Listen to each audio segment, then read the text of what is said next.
Well, there we go. That's the right one.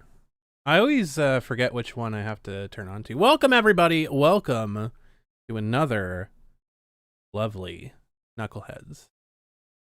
Dream Elements bot is now running. Welcome, everybody in the chat.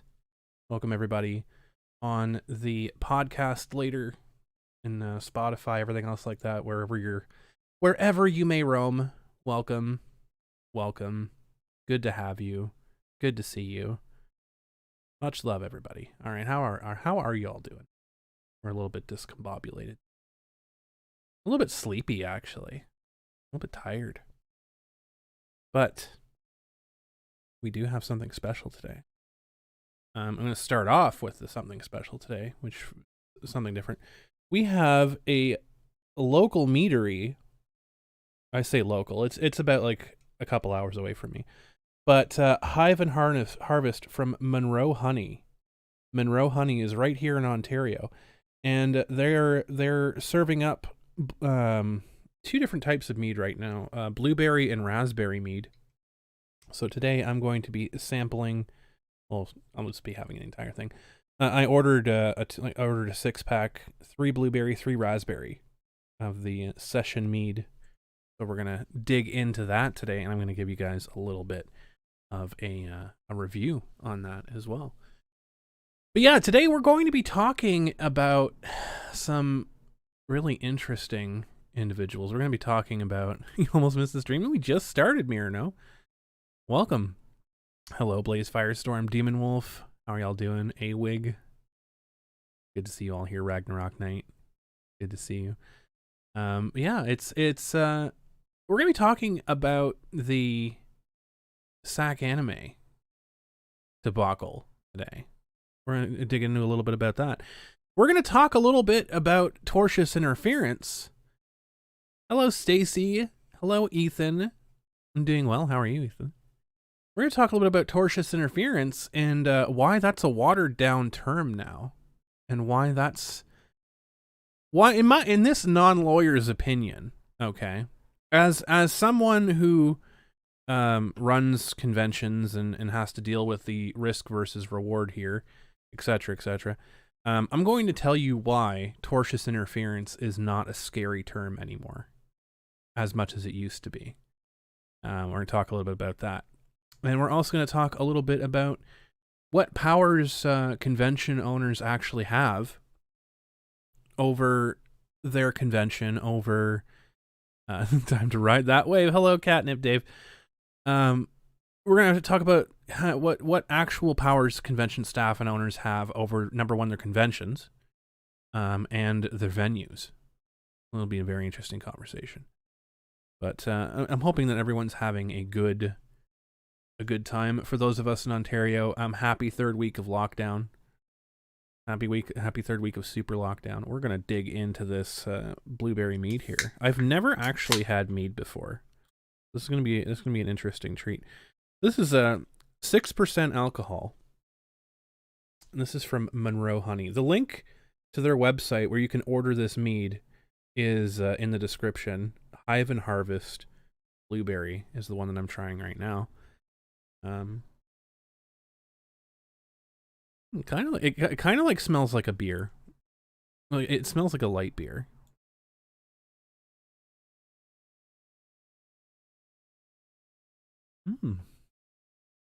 Okay, that's very good. That's dangerous.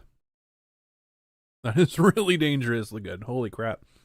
It has like the fermented taste, so it has like the beer taste, but it doesn't have the abrasiveness of a beer.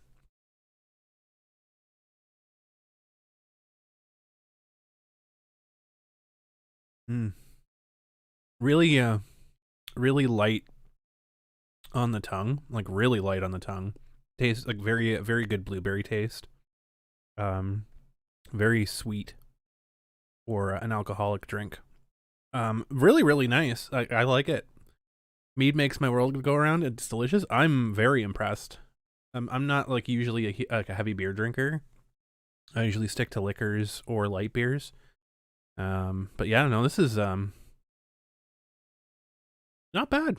Not bad at all, actually. I'm very happy. I'm very happy with the blueberry. You're late. The Wendigo wasn't being cooperative today. No problem at all. I'm glad I got a lot of these.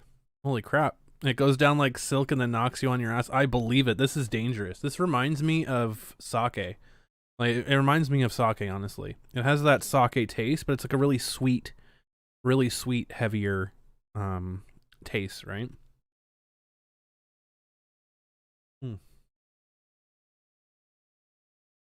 Yeah. Very, very nice. So far, I highly recommend this. This is a really awesome job by Monroe Honey. I'm super happy that they exist because like I've wanted to try mead forever, but it's impossible to get mead around here. Like impossible unless you brew your own. And yeah, so there you go. We now we have a meadery. This is gluten free too, which is nice for people who are gluten intolerant. But yeah, we have a meadery relatively close to us now. I think this is in Alveston, Ontario, which is just a couple hours away from me. So a little bit too far for me to go. Good morning from Australia. Good morning, Demon Wolf. Anyone finish Falcon and the Winter Soldier? You thought it was alright, but a bit preachy. Chemistry between Mackie and Stan was fantastic. From what I heard, that show was like it was setting up for the next Captain America movie, which is interesting. You had your first meet at a Renaissance festival a few years ago. Very cool. Yeah, this is actually really, really nice. This is really, really nice. Just notice the hidden blocks. Yes, little question blocks. My Pokeballs. Yeah, I decided I was not gonna piss around with the green screen today because I didn't know how the green screen would react to the mead can, so I didn't want to fuck up the beautiful job. Like look at the design of this can. Like this is really, really nice. Like you got like the bee on the front. I know you guys can't really see it super detailed, but it's really nice. Like all around wraparound design. They got the blueberries there. Very good job. Very good job on that. Also, just before we get into the main topic, I did manage to watch Mortal Kombat, and I won't spoil it for anybody. As someone who is a big Mortal Kombat fan myself, I thought it was just okay. I thought it was very all over the place. It felt like they were trying to do too much. It probably would have been better as like a 4-hour movie instead of an hour and 40 minutes. I say hour and 40 minutes because they tack in the super duper long credits that are like 15 minutes long, and they include that in the runtime, which I think is dumb. But the actual runtime of the movie is about an hour 30, which I think is that behind. I think it probably would have done better as like a 2-part if they just slowed it down and included it. Oh my god. We're boomering this. There we go. I don't know why. Oh no, never mind. I do know why. Alright, everything's where it should be. Alright, cool. It's pretty preachy. Millions will hate me for wearing this flag. Oh my god. Correct me if I'm wrong, but the original movies were short too. So here's the thing: the Mortal Kombat movie, the original Mortal Kombat movie, was short, to the point, direct, boom. Wasn't trying to explain a million things. Like it was there. It hit its spots. This Mortal Kombat movie, it tried to flesh out this massive backstory for this brand new character, which was half the movie, by the way. And then like pepper in a whole bunch of Mortal Kombat stuff really fucking quickly, which I mean it didn't work in my opinion. It was just okay. Hello there, Amanda T. How are you doing? And the original CGI was better than the one in this movie, in my opinion. This movie was better than the second CGI, like the second. There's a lot of Easter eggs and references to the first and second movies. That's all I'm gonna say. There's a lot of like callbacks to that. There's also a really hilarious scene that riffs on the games, which I won't spoil. Yeah, in my opinion, the original's better. They do actually make reference to Robin Shu, Robin Shu's Liu Kang, which was really, really nice. I thought that was really classy of them to try and give a nod to his portrayal of Liu Kang. So, was the new version of the theme good? Not really. The new version of the theme was pretty much only played during the credits. Unfortunately. Like, the fighting scenes, in my opinion, were way fucking better in the first one. The fight scenes were... There was too many cuts. There was way too many cuts. You didn't get, like, one full action scene. Everything was cut. Lots of CGI. It just, like, it felt very awkward to watch. Whereas the first movie was very, very well done. But my problem here is not comparing it with the first movie. All right? My problem here is not comparing it with the first movie. There has been 2 other cuts of Mortal Kombat to come out in the past, like, 5 to 10 years. One was Mortal Kombat Rebirth, which this director actually worked with another director to make. So I'm really surprised that, I'm not surprised of the ultra realism in this movie, because the ultra realism was with Mortal Kombat Rebirth. But Mortal Kombat Legacy, when that came out, holy fuck, was that an incredible... So the opening, and this is not really a spoiler, the opening of Mortal Kombat 2021 was the story about the story between why Sub-Zero and Scorpion are feuding, right? It's the age-old tale about, the Lin Kuei feuding versus the Shira Ryu. And so that was okay. However, if you want to watch a fucking amazing version of that storytelling, watch Mortal Kombat Legacy. Watch the Scorpion tale in Mortal Kombat Legacy will blow you the fuck away, because that, like, the version in the movie that we get is like a fucking watered down version of Mortal Kombat Legacies. Mortal Kombat Legacy was fucking amazing. Like, beyond fucking 10 out of 10. It was like fucking 20 out of 10. The movie version, it was okay. There's little things in there, like the water buckets were the same water buckets that Liu Kang used to defeat Sub-Zero in the original movie. Little things like that, throwbacks and Easter eggs, which were really cool for people who are paying attention. And it's kind of like a juxtaposition. So the water of life type of thing, blah, blah, blah. That's all I'm going to talk about with that, but get over here. That was good. So they definitely made Sub-Zero more badass in the 2021 version than he was in the original. Definitely made him much more badass. Yeah, Shira Ryu and the Lin Kuei story of the family. So the original story, the canon story for Mortal Kombat, for the Sub-Zero versus Scorpion and why they're feuding. The original story, and I'll say this because it really has nothing to do with the movie. It appeared that Sub-Zero led the Lin Kuei to go and assassinate Scorpion's village and kill off his clan and murder his family in front of him and then kill him. That's what it appeared to be, but it turned out that it was actually Quan Chi that had taken Sub-Zero, that had disguised himself as Sub-Zero and got the Lin Kuei to do this.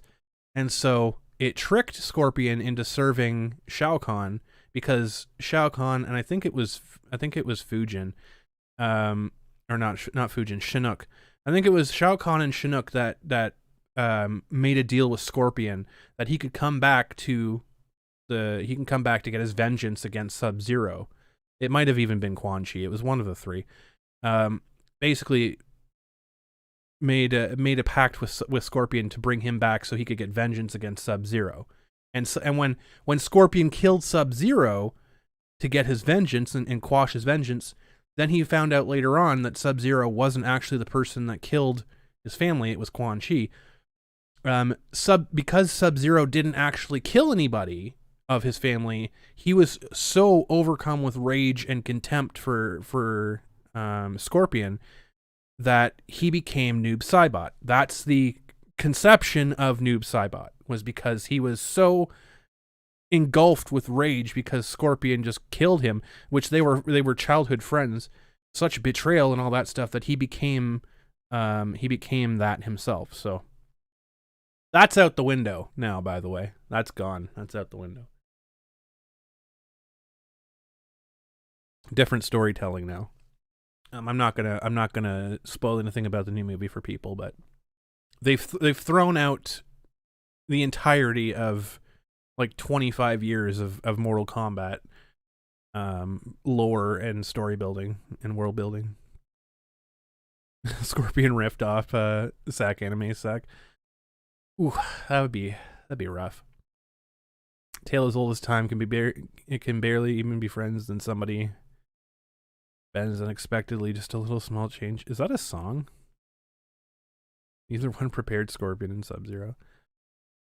Yeah, like the thing is like in the movie, you see the interactions between them, and it's like, okay, that's interesting, and they reference to each other by name because they know each other by name.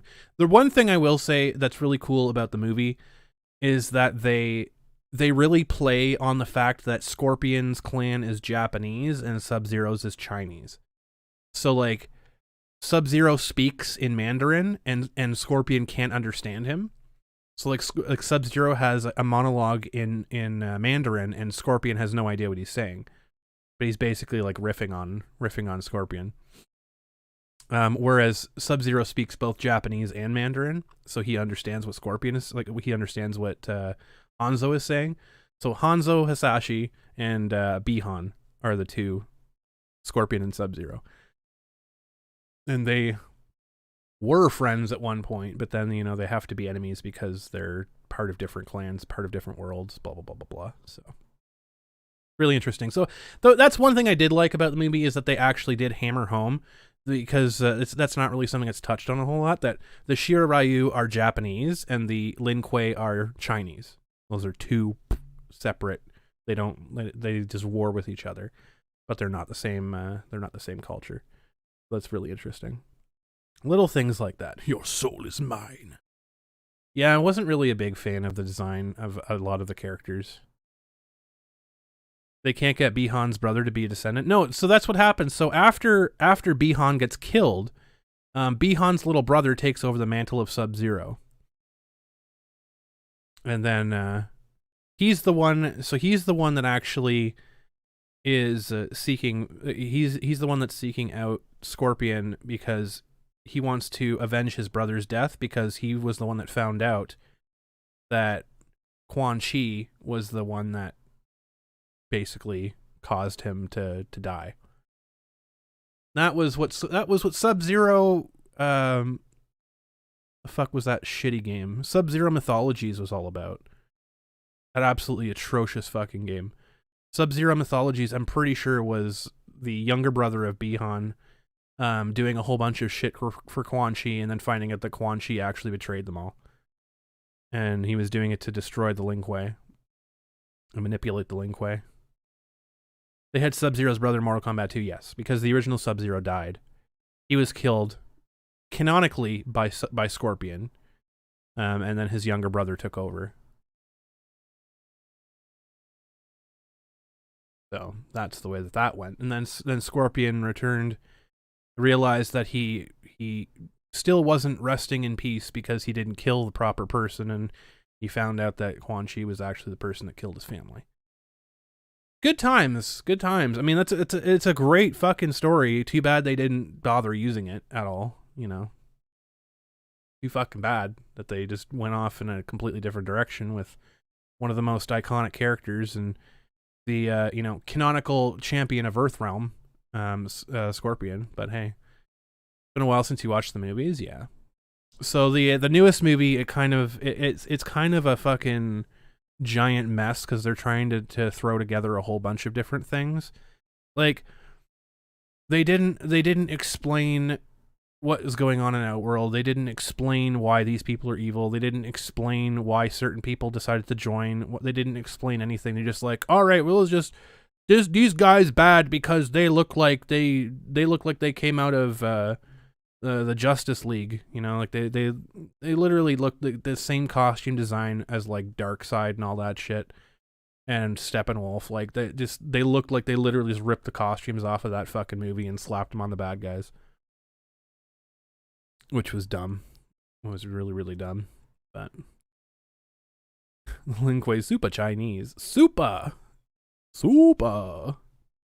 They hand wave they hand wave Outworld. They do. Like, they don't give history on anything. Like, they don't give you an idea of like why you need to be mad about these people. Like, the original movie did more in like fucking an hour and 20 minutes or whatever it was than this movie did in fucking 140. So it's, yeah.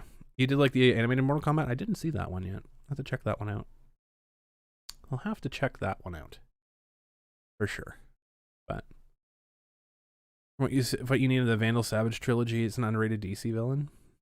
All right, we'll take your word on that one. I will take your word on that one. All right, so what are we at now? 23 minutes, just about a half an hour. Any thoughts on the animated film? I haven't seen that one yet. I had to check it out. I have to watch that one. I didn't know that it existed. But if y'all haven't checked it out already, I highly, highly, highly recommend Mortal Kombat Legacy and Mortal Kombat Legacy 2. They're about 6 hours each. Cheap buy on Blu-ray. Yeah, for both, I guess the animated and that one, they're both cheap on Blu-ray right now. But you can also watch it for free online. Literally, it's on YouTube. You don't even need to buy it. I bought it because I want to support them because they're really, really cool. But it blows. This is the problem, right? I watched Mortal Kombat Legacy, and I'm like, if they come out with another movie, I'm like, they have to make this, because if they don't make this, anything else is just gonna look like a fucking limp noodle. It's gonna look so bad, and that was the problem with this movie. It was an okay movie. It was entertaining, but Jesus Christ, like when you have in Mortal Kombat Legacy, you have like Jerry Ryan playing Sonya Blade. You have Michael J. White playing Jax. Like, ridiculously, like, you have the original Shang Tsung playing Shang Tsung in the new in the season 2 of Mortal Kombat Legacy. Like, it is so fucking good. It is so fucking good. Like, you have to go and watch it after this show, of course. After this show. Don't watch it right now. Watch it after the show. We still got more to talk about. We still have a bit more to talk about. How are we doing right now? How are we doing? What are we sitting at? We got quite a few people in here. More than normal. So we'll jump into the topic. We'll jump into the topic for today. I'm going to check my messages here. Because I want to see if Sac Anime has taken me up on my offer. Because I've offered to them, DM me, I'll send you the link to the studio, and we can have a chat. But they have not taken me up on my offer. They have not taken me up on my offer, unfortunately. So we'll see. We'll see if they decide to show up. I mean, I didn't want to start. I would love to talk to them directly about this and tell them straight to their face. But it seems like they have no interest in actually discussing it. So, Sac Anime. Anime Roseville. I don't think they're going to take me up on my offer either. I mean, why would they? Why would they actually grow a sack? Sackless anime, as somebody put it. Sackless anime. That was a good one. I really liked that one. That was funny. Yeah, if y'all are in the chat watching Sac Anime, you probably should jump in here, because I'm going to say some stuff that is going to be very unflattering about your convention. And I'm going to say it with good regard, and based on everything that based on the evidence that is out here, based on the everything that we know, based on the stuff that's been made public by yourselves, I'm going to say some very, very mean tweet things about you. So it'd be in your best interest to get in here and talk about it yourself, unless you just want me to go off. And I mean, I'll just do that. But here's the thing. So people out there who don't know, which is probably the listening audience, probably not the folks that are in here right now in chat, because you're probably in here because you know about this. But the listening audience, so for people who don't know about this. So Sac Anime, back about a month ago in April, early April, about a month ago or so, or whatever, they made the news because they were announcing that they were going to have a convention at a COVID vaccine clinic in California. They were going to shut down a COVID vaccine clinic for 2 days so that they could have a swap meet, quote unquote, to get around the California laws of not having a convention. Now, this was perfectly okay in the voice acting community because they were going to have Chris Sabat. They were going to have a couple Funimation voice actors and Chris Sabat. So it was perfectly okay for them to do that, even though, the locals were pissed off, the entire United States was pissed off, or the entire left side of the United States, I would say, were mad that they were going to close down a COVID vaccine clinic for a convention. Why bother inviting someone to announce, we're going to talk about that. So that was perfectly okay. At the convention itself, they were handing out flyers that were advertising the next convention, which was coming up soon, in June, I believe. They were advertising their next convention, and they were advertising Vic Mignogna on their convention flyers. Okay. I mean, that ballsy, because, they were advertising Vic Mignogna being a guest at a convention where Chris Sabat was at right now. They were handing out flyers with Vic Mignogna's face directly in front of sackless Chris Sabat. I mean, take that for what you will. But, so nothing was said then. Nothing at all was mentioned at that point, I guess. It was perfectly okay to announce that you were having Vic at that point. No problem. About a couple weeks ago, because, they ignored an entire country coming down on their fucking head. They stood tall and said, you know what? No, we are having this convention because we've already booked it, and they weren't going to have a COVID clinic there anyway, so go fuck yourself, country. Go fuck yourself, everybody. Go fuck yourself, woke America. We're going to have this convention. Okay, no problem. So fast forward a few weeks later, they announced Vic Mignogna as their first guest. I guess they're really proud, right, to have Vic. So they announced Vic Mignogna first as their guest of honor, or whatever, as their first guest announcement for their June convention. Then the annual hate crew comes out, obviously the perennial hate crew, come out and they start bombarding the announcement. Oh my God, I can't believe that you would close a COVID clinic to have Vic Mignogna. The same people that went to the last convention, by the way, where they closed a COVID clinic to have Chris Sabat, all of a sudden not allowed to have Vic Mignogna, because not allowed to have a convention because of Vic Mignogna, but totally okay before.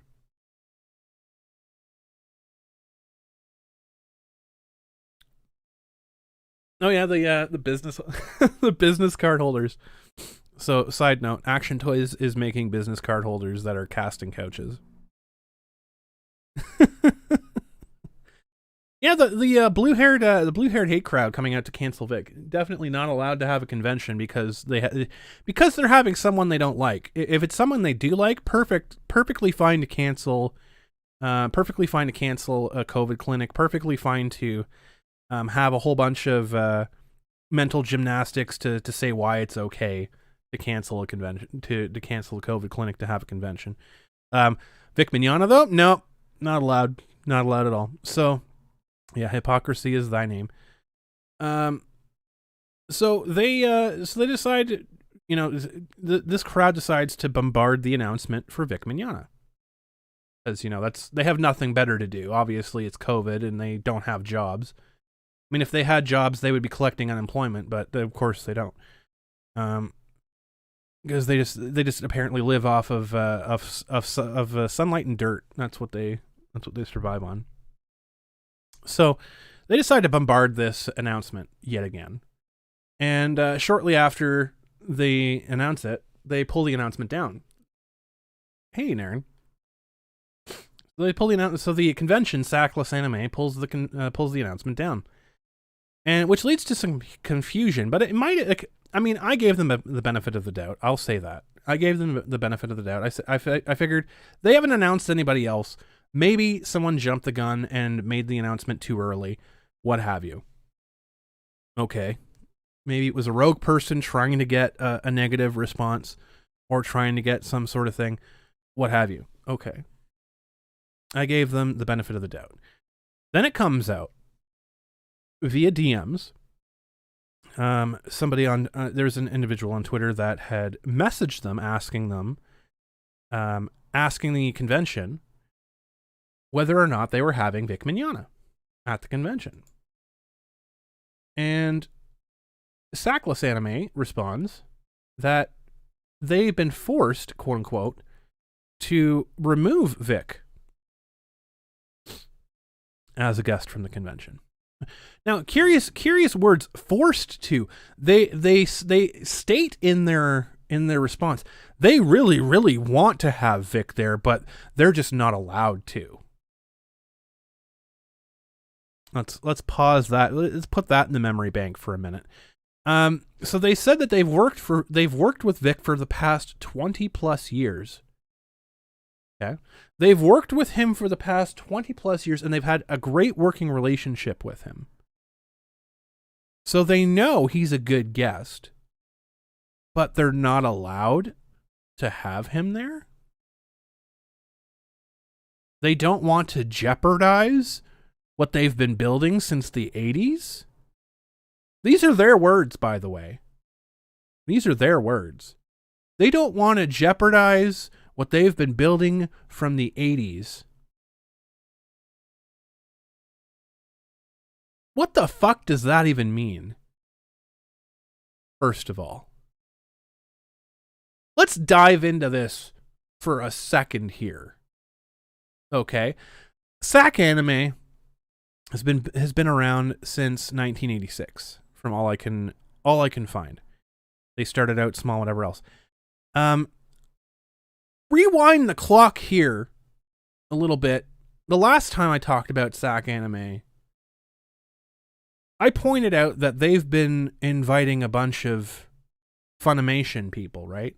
They had Chris Sabat. Didn't they have Marky? They had Chris Sabat.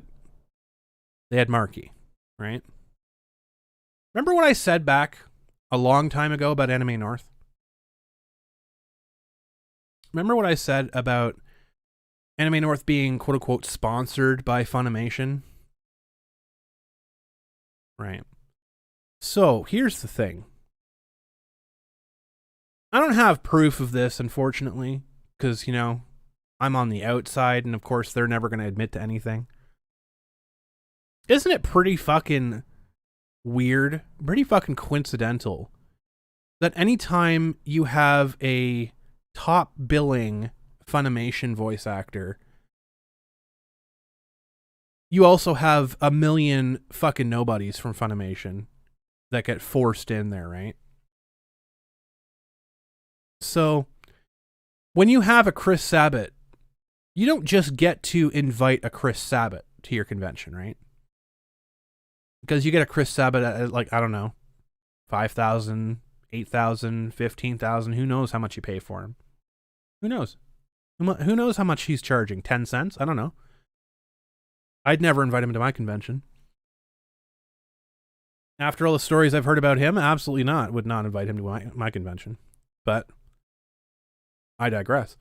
So you have Chris Sabat coming in for whatever his rate is.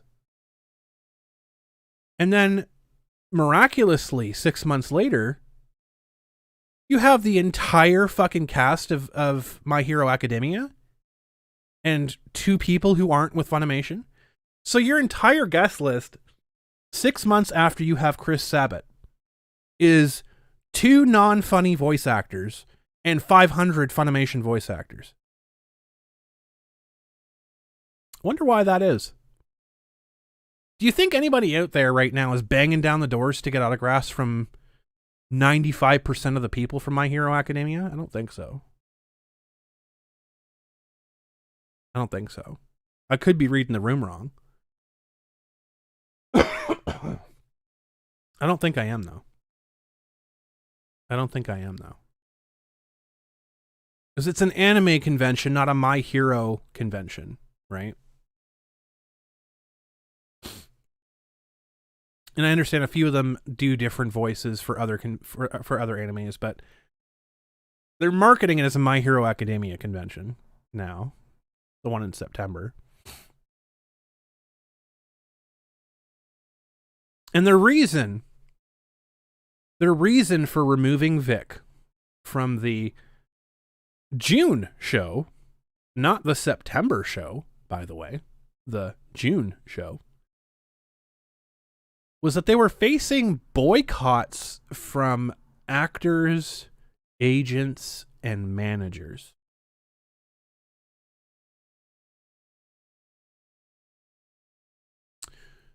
Let me get this straight. Sac Anime. If I'm getting this correctly, if I'm understanding English proficiently here, you are facing boycotts from people that you have legally binding contracts with. Okay. So, in that contract, unless it states you have the right to cancel your appearance if we invite someone you don't like, which is not, spoiler alert, it's not going to be in any fucking contract in any fucking business ever.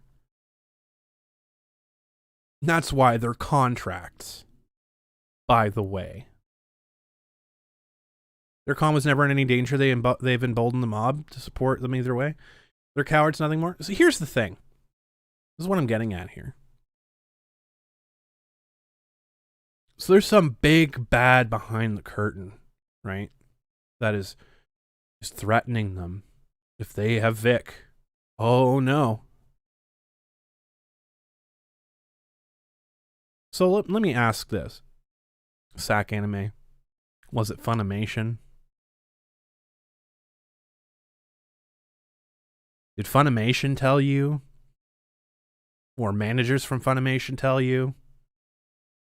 Or somebody that's really high up in Funimation, supposedly, tell you that if you have Vic at your convention, they're going to talk to people, and those people are going to pull their sponsorship, quote unquote, that you're never going to get a guest from Funimation again? Big fucking loss, by the way. Let me pull something out that Clownfish TV had said in a video yesterday. Clownfish TV, by the way, shout out to you. You fucking nailed it. We're in the middle of a pandemic, right? We're still in a pandemic. And right now, if you're running a convention and you're in one of the few places that allows you to run a convention, you hold the fucking keys to the conversation. You hold the keys to the... You have the fucking high ground.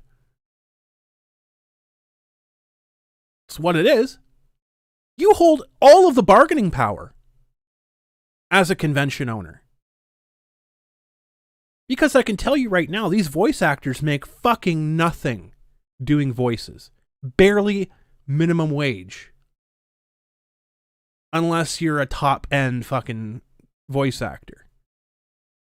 Where you own your own recording studio and you're getting paid for something other than voice acting. But here's the thing. You hold the keys.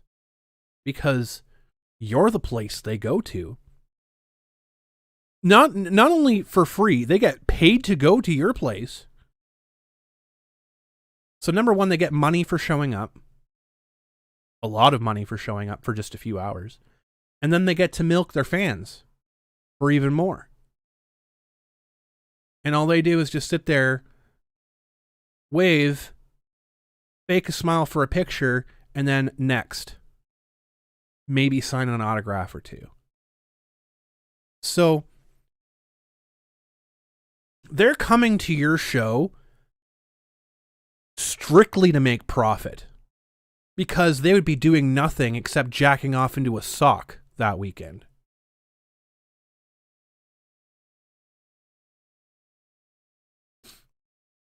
So you have the upper hand when it comes to negotiating with these companies. I would love to be in a situation like you. To have a convention, to have people who are starved coming to me and say, I will literally take my travel fees as an appearance fee. It would be amazing to be in a position like that for a convention.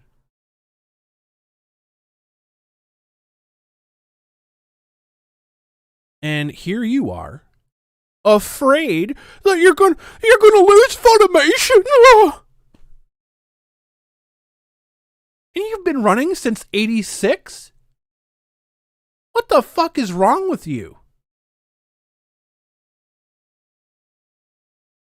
If you've been in operation since 1986 and you're clinging on to Funimation like it's your last fucking hope, you've been in business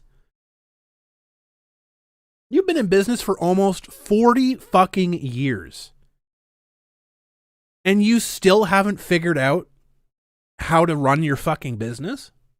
You still haven't figured out that you're that you have the upper hand? Just shut it down. Jesus Christ. Just shut it down. Turn it off. Stop wasting everyone's time. Jesus Christ. 40 years. 40 years. And you literally put your fucking balls in a vice voluntarily and turn the crank for them. You're pathetic.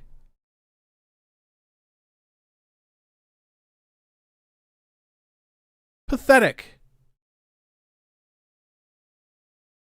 You're worried about a company that had to sell itself to Sony to survive. You're worried about a company that can't even pay its employees minimum wage.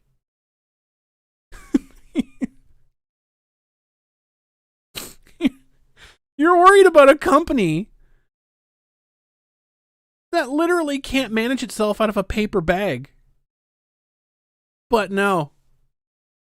Well, we have to bend the knee. Do you know how many other dubbing studios there are around the fucking world? Just because Funimation does the main line for the I don't even know why, for the US. There are tons of voice actors that are not under the thumb of Funimation, that are 1,000 times more fucking talented than people at Funimation. And I'm not just talking about Vic. There are people that will cost you less because you don't have to buy 50 voice actors.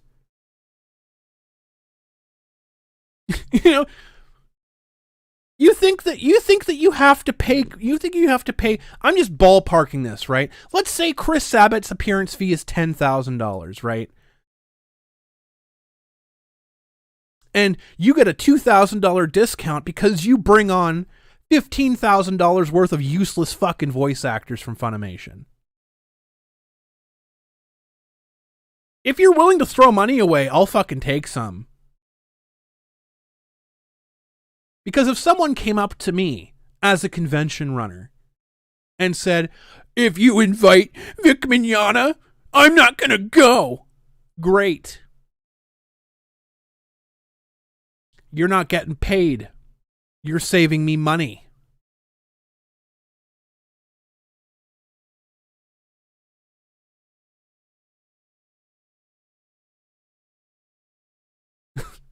I don't care.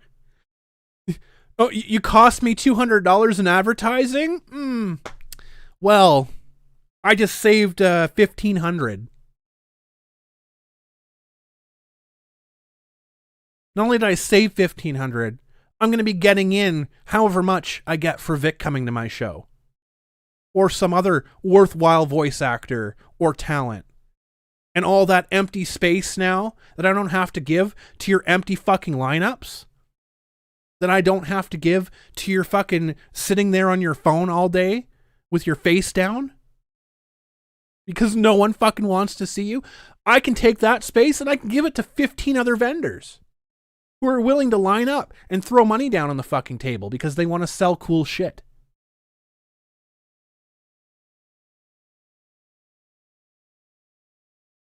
You've been running your business for 40 plus fucking years and you haven't figured that out yet? Turn it in. Go work at McDonald's and get told what to do. Because that's all you're fucking good for. Jesus fucking Christ. Sackless stimulant payment. Oh, there you go. I mean, that's what they're giving out. They're basically giving out stimulus payments.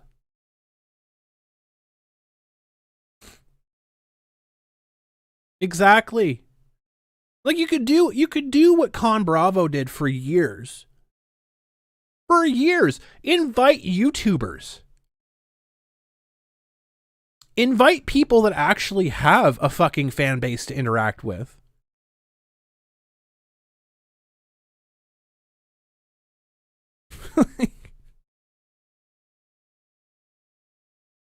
Get one or two big names like you did. You got Ariel and you got Gestalt.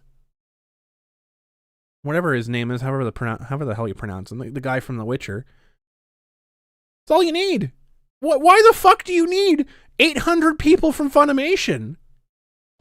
Like, you don't need them. That's the point. You didn't need them, but you needed to hire them on because you got Sabbath in your first fucking convention.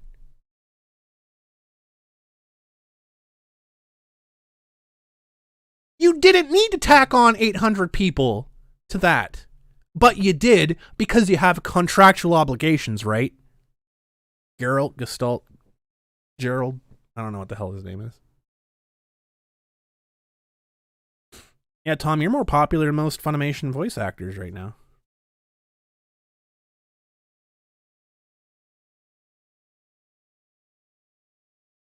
Nux Taku would cost fuck all and bring so much people who can't. Exactly. There's so many people that would. Geralt, I don't know how to... The guy from The Witcher. I don't know how to pronounce his name. Gestalt is something that's more than the sum of its parts. Geralt. I don't... Whatever. I don't play the game. I don't watch the show. Geralt. Jerry. Newman.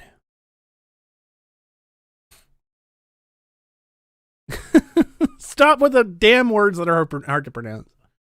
Drinking mead, goddammit. Must be because... Hello, LaQuendra Wells. How are you doing?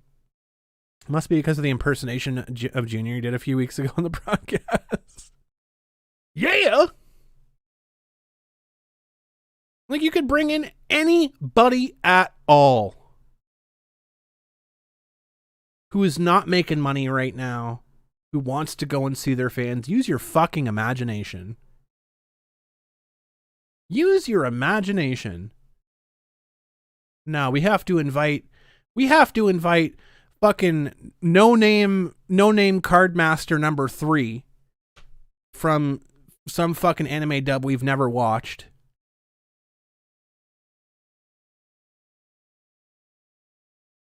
All because you got Chris Sabat in, right?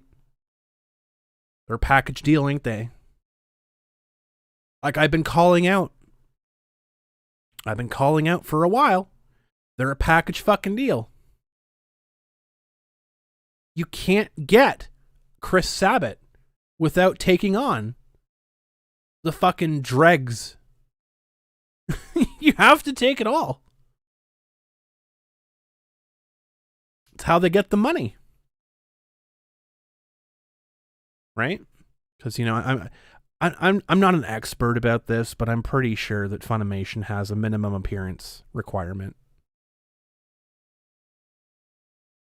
Or else Funimation has to pay for people.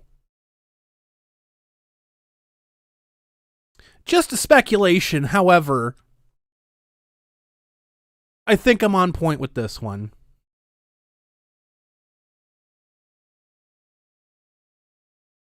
I think a literal garbage can would be a better fucking guest at Sac Anime than anybody from Funimation.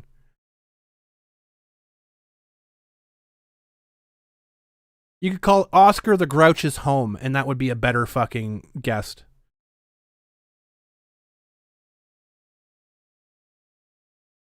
Like, I get it, okay? I get it. Funimation likely has a clause in there that has minimum required appearances throughout the year for their voice actors, right? Because why else would people work at Funimation? It would make no sense. Why would I willingly go and work at Funimation to get paid pennies to voice act if there wasn't some caveat of being at Funimation, right?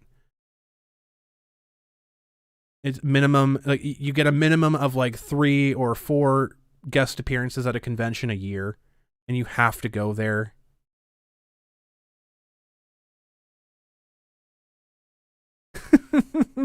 Fixing your food and heard across the house. Let the arcade-like rage flow. Do it. Good evening, Duke Togo.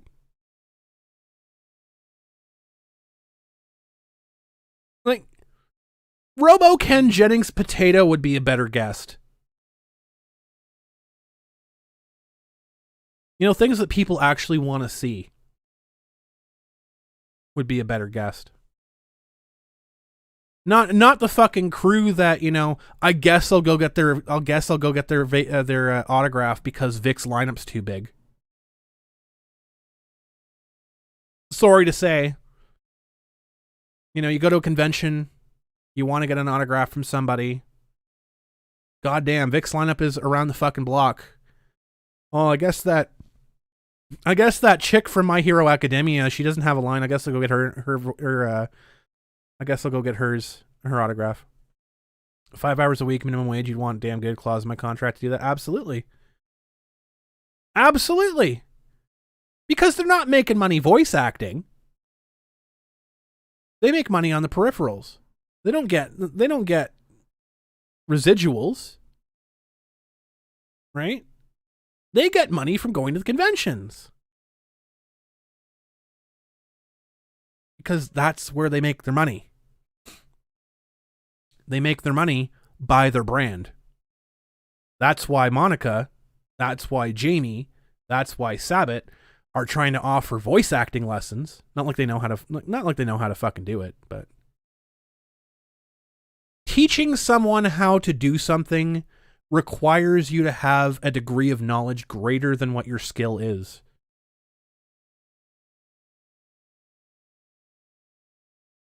What it is. Look at the most talented fucking people on the planet. Some of them would never be able to coach. But you look at the people who failed at their craft, and they're some of the best fucking teachers. Because it's not about just being naturally good at something. Or in this case, being manufactured to be good at something. You know, having everyone around you tell everyone else that you're good at this when you're not.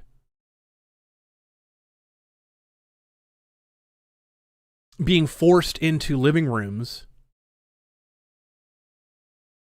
that doesn't mean you're good. Getting paid with merch? Jesus Christ. I think that Billy West would be a better guest for Sac Anime. I think that a wet fucking diaper on the side of the road would be a better guest at Sac Anime than any of the fucking Funimation voice actors. I think my left fucking tit would be a better guest at Sac Anime than a Funimation voice actor.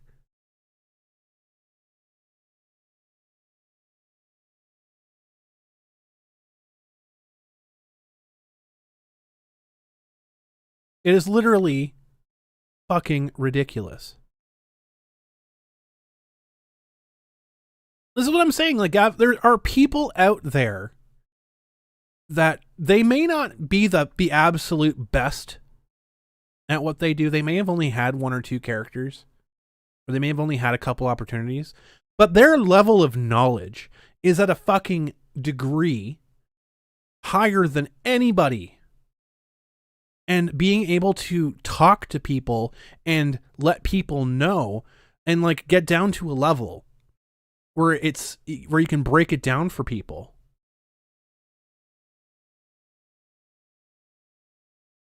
Like just being talented at something doesn't mean that you know how to do it, or that you know how to explain to someone else how to do it. It just means that you're talented at it. Well, Monica and Sabbat do the same voice for every fucking character. That's what I'm saying. There's plenty of actors and there's plenty of talented people out there that people want to see. That people want to talk to. That you just don't even think about until you fucking invite them. Because that's, honestly, that's what brings people in the door. Not necessarily the big names.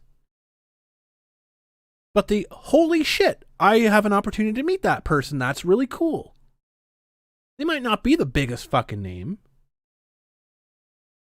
You know, like a Nick Rekieta, right? Like, imagine if you had Bill Nye as a guest.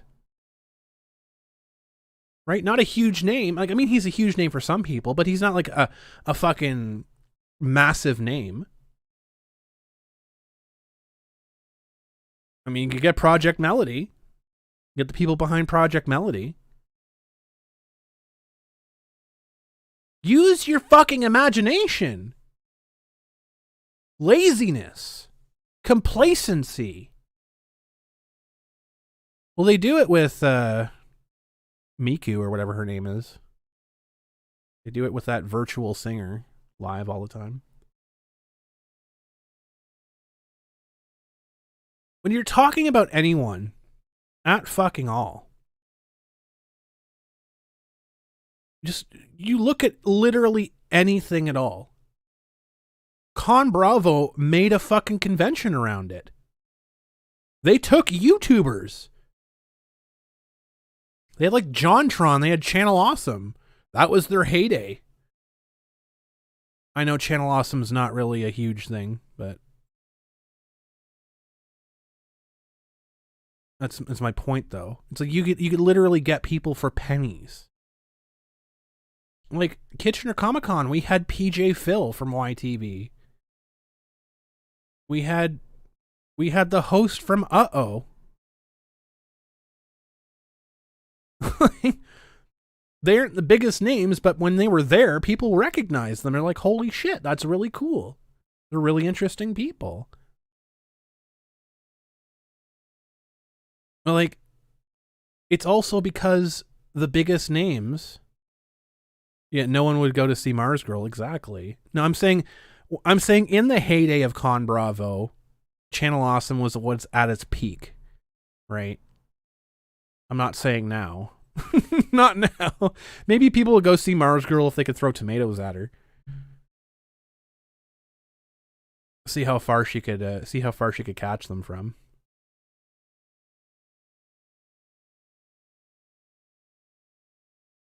But the whole point of this here is that there are other guests that exist outside of Funimation.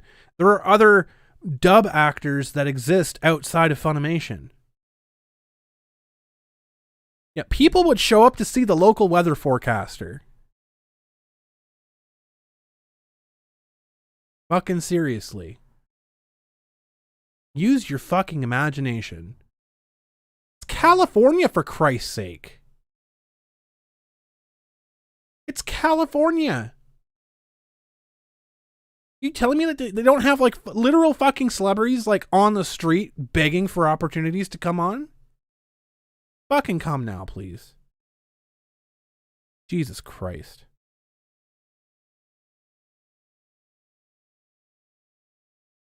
I'm gonna check my DMs one more time. I don't think they're actually gonna answer me. Fucking cowards that they are. Nope, nothing. That's fine. That's fine.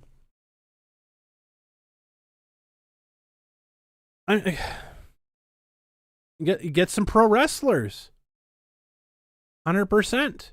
Those are always a great draw. And they're great with the fans. This is the point that I'm trying to get to here. Fuck's sake. 40 years in the industry. 40 years. 40 years. 1986. They are 5 years away. 40 years in the industry. And they still haven't figured out what fucking matters. Haven't figured it out. They're still in the mindset of the San Diego Comic-Cons, of the New York City Comic-Cons, of the fucking E3s. Get it through your fucking skulls, people. You are not a destination. You are not a place that they want to go to. You have to pay a premium for them to go to you.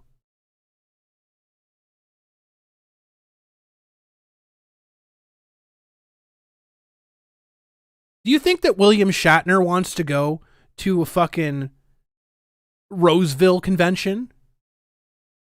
Probably not. But if he gets paid $20,000, oh fuck you will. Absolutely.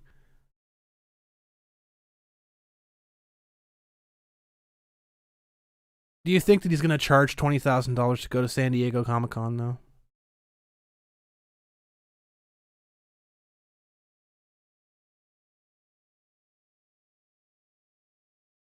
Got to think about that. So, would you rather spend triple your con budget on someone who doesn't want to be there, like a Chris Sabat?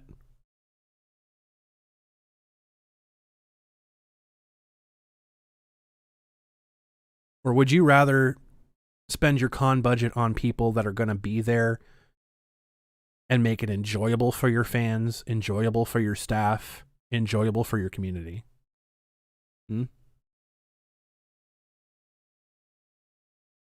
40 years and you haven't figured that out? I figured that out in 10 minutes.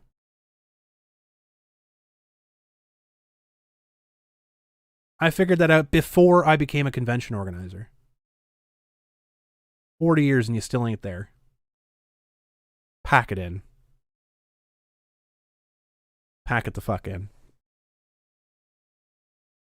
Do I think that I would try to either get Jim Cummings, Billy West for my event? If they wanted to come, I mean, I don't know how much they would want to come to Kitchener.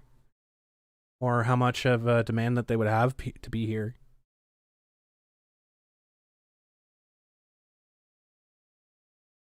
I mean, I have plenty of people that I would love to come here. The question is, do they want to be here? That's the question.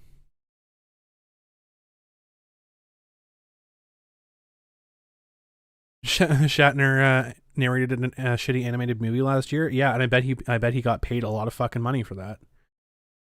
I bet he got paid a lot of fucking money for that. Remember an event in 2022? Okay, guys. I'm gonna be honest. I'm gonna be straight up.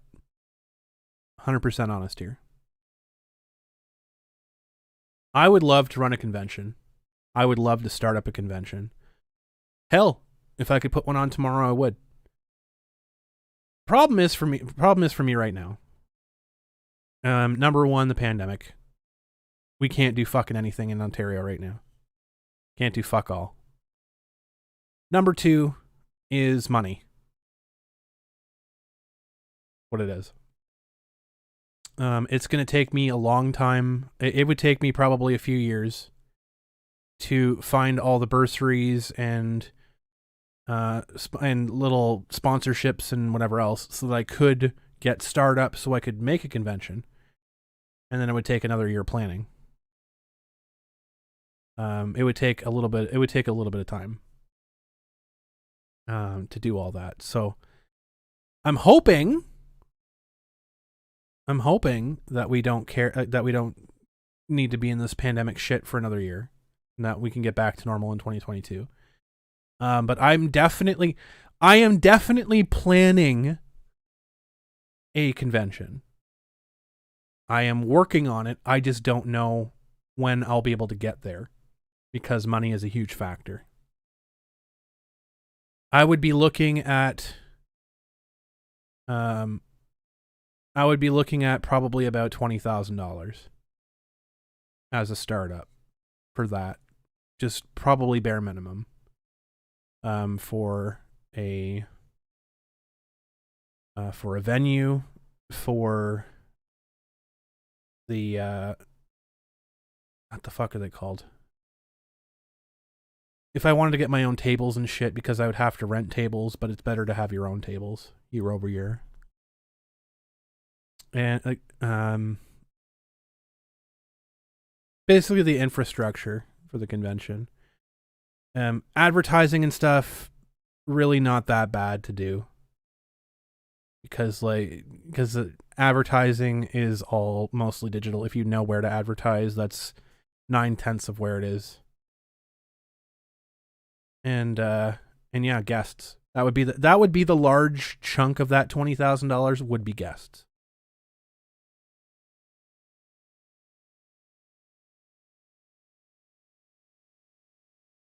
Did I just cancel your comment? No. I don't think so. I didn't cancel anything.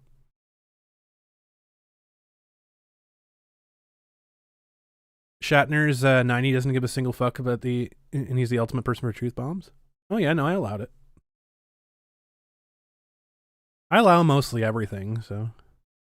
If I need work hands, let me know. Absolutely. I mean, that'll be another thing. I'll need volunteers. I'll need people to be on staff, people to work with me, etc. Do a Christmas calendar for guests. Do a GoFundMe. I wouldn't do GoFundMe. GoFundMe, like the problem is with GoFundMe is that it takes a percentage of what you donate, and I don't like that. I don't want someone to donate like $200 and then GoFundMe takes $20 or $30 or $40. I don't want that. I want all the money that the people give to go towards what they want it to go towards. And I want people to get something out of it. So kind of like an Indiegogo type of thing, because at least Indiegogo you can set up reward tiers. So like if a person donates X amount, they would get X. GoFundMe for specific guests. Well, the thing is too, it's like I can't guarantee because I need to reach out to individuals and see what their costs are, and I would need to incorporate all of that. So 20,000 is a generous startup. I mean, I could do it very easily. I could make something that would probably be a little bit smaller than Kitchener Comic-Con for 20,000.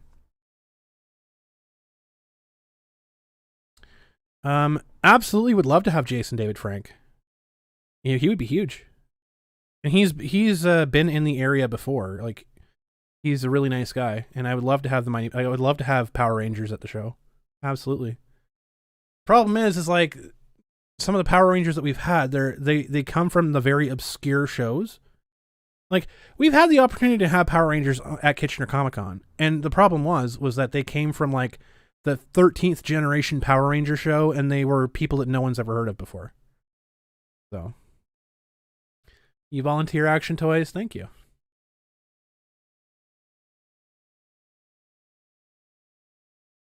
Tried to meet him twice, canceled both times. Rip.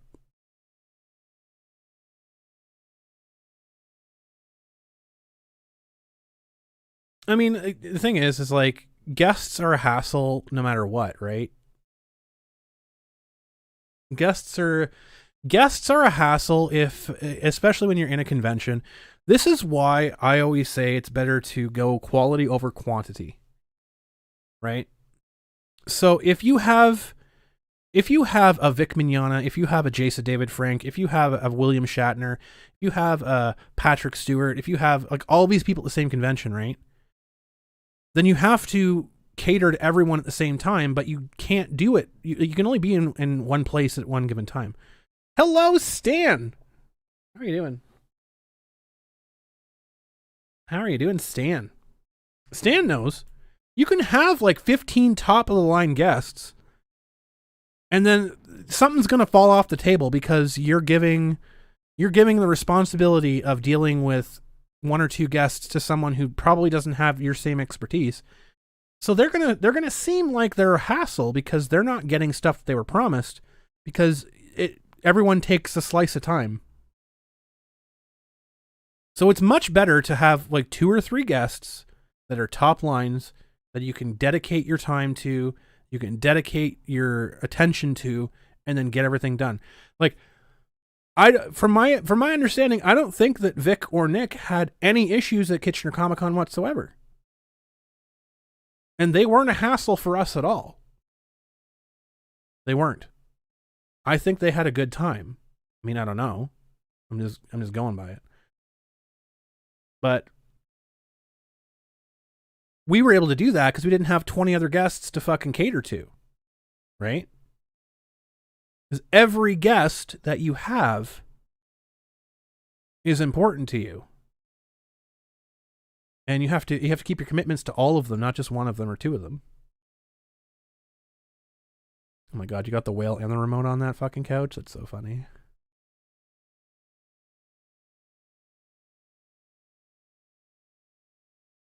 Free anime merch, positive, and festive work. Oh my god, what an embarrassment. Hello, naughty one! You need to have good staff to support the number of guests the show decides to have. 100%. And not just like anybody. You need to have people that know what they're fucking doing. You need to have people who know what they're doing to support a large guest roster. And I'm not talking about cosplay guests, because cosplay guests, you pretty much have like show up, do your thing, go home with them. I'm talking about when you have people scheduled for panels, when you have people scheduled to be over certain things at a certain time.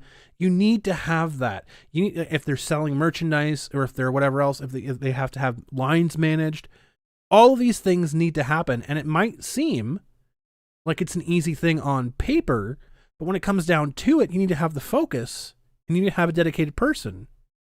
Because if you don't, things fall apart. Well, then the guest becomes unruly, right?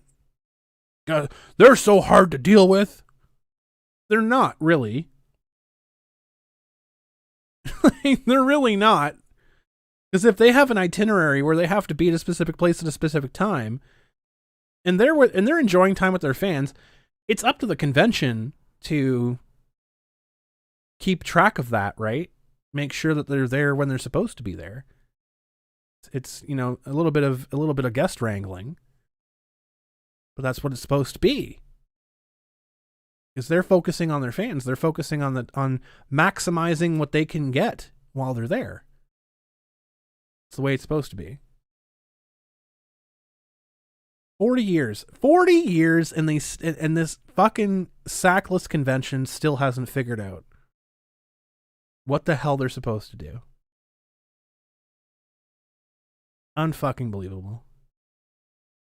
They still are ignoring my request, my invitation to come on the show and defend themselves here. That's fine. I guess everything I'm saying is true then. I guess what I'm saying is resonating in the halls. I'm guessing that I'm hitting the nail on the head because, otherwise they'd be here trying to refute it, right? Conventions are for the fans, period. Unless you're a San Diego Comic-Con, unless you're an E3,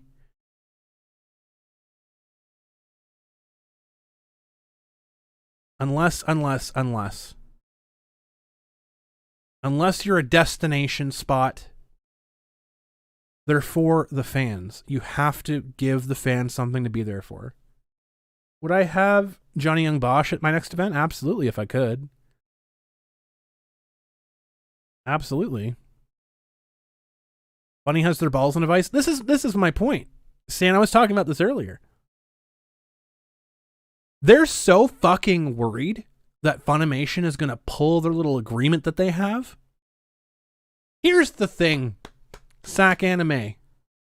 You don't give a fuck about contracts, do you? Do you? So why are you so fucking worried about them? Why are you so worried about agreements? Oh, that's right, because you don't keep them. God damn. Contracts are meaningless to you. I forgot. Let's talk about this for a second, right? Let's talk about this for a second. So you have a contract. Oh, if people want to highlight this video and send them highlights of this podcast, by all means. I'm not going to do it. I invited them to be here. If they don't want to show up, then hey, it's up to them. But people can do whatever they want to do. Sac Anime, though. You have contracts with all of your guests that say that they have to show up. Barring an act of God, they have to show up and do this, right? Unless you don't.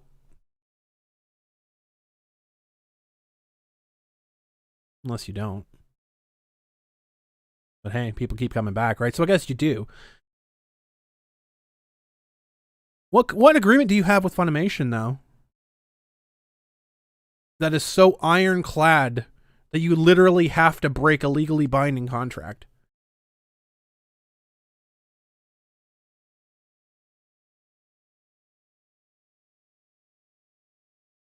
That you literally have to go and break your word as a business person, which is really all you have.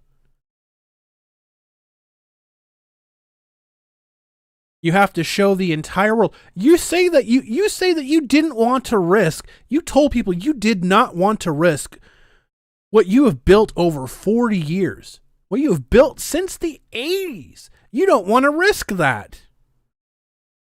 Really? What's a bigger risk? I'm going to poll the audience here.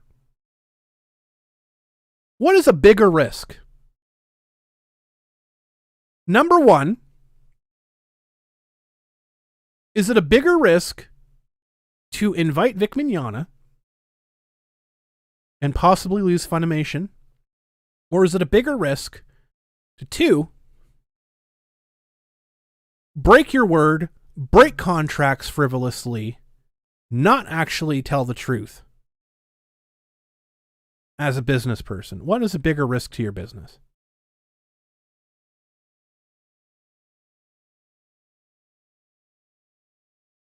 What is a bigger risk to your business? If you potentially lose Funimation, or if you lie about all of your business dealings. One, if you potentially lose Funimation.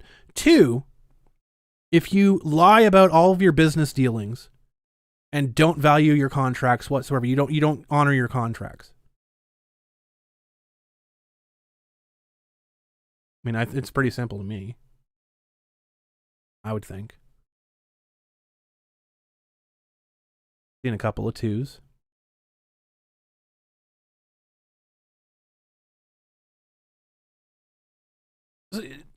It blows my mind.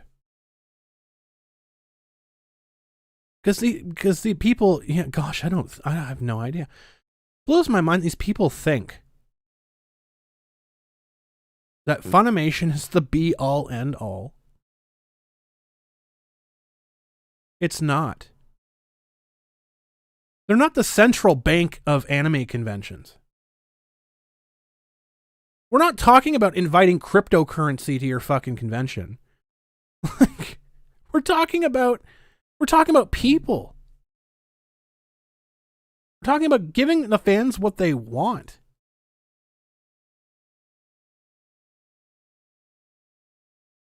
We showed the world at Kitchener Comic-Con that people who like Vic and people that hate Vic can exist in the same building, in the same room. We showed that.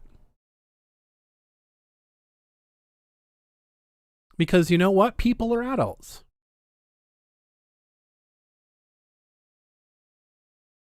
What it comes down to.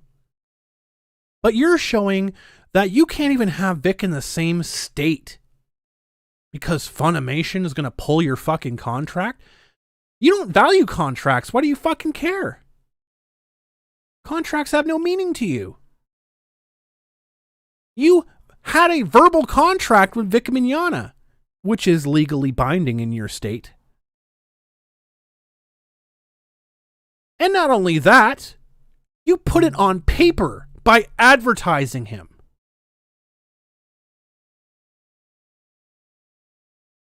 So no matter what way you look at this, you had in stone a contract with Vic Mignogna to show up.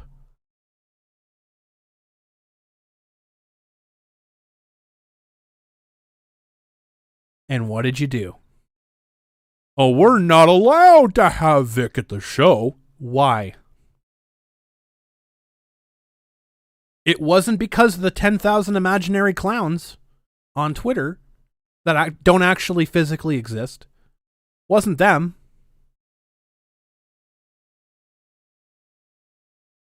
Well, it was because agents and voice actors and managers, they were gonna boycott you?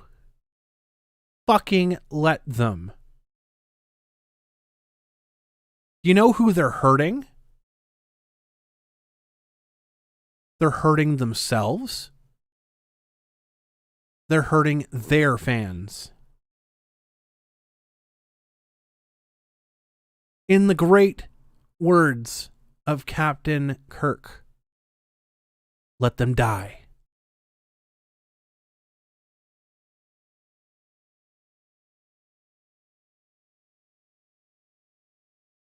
You shot yourself in the foot. You fell on the blade so that you could take a fucking bullet for a company that doesn't fucking care about you. You're a throwaway to them. For lack of a better word, you're a fucking hole for them to stick something into.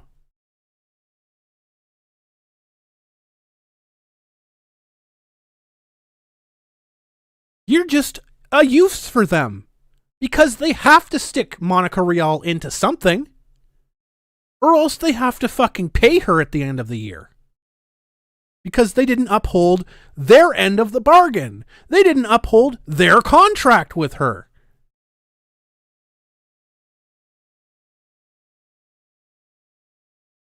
Just like they have with all of their other voice actors. They're the ones that are under the pressure. They're the ones that have to have people go to conventions. Not you. You can literally invite a fucking harmonica playing hobo off the street.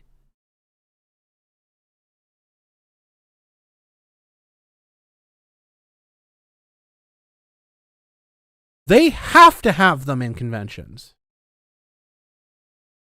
They have to get them work.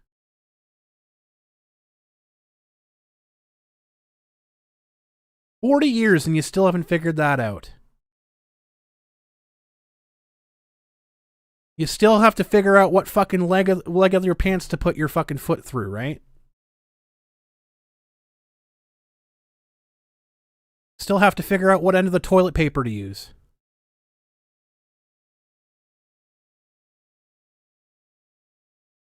Jesus Christ.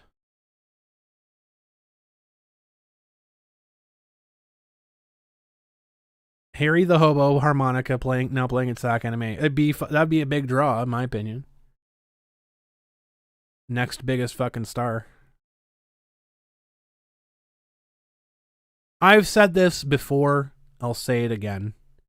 Conventions like yours are the reason why conventions are going to fucking die in the next 5 to 10 years.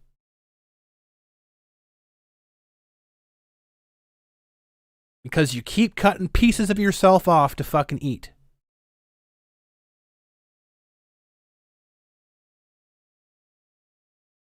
Because you keep letting companies like Funimation dictate to you how to run your own fucking business.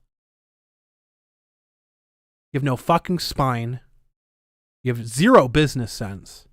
And you have zero business being in the industry. You played yourself.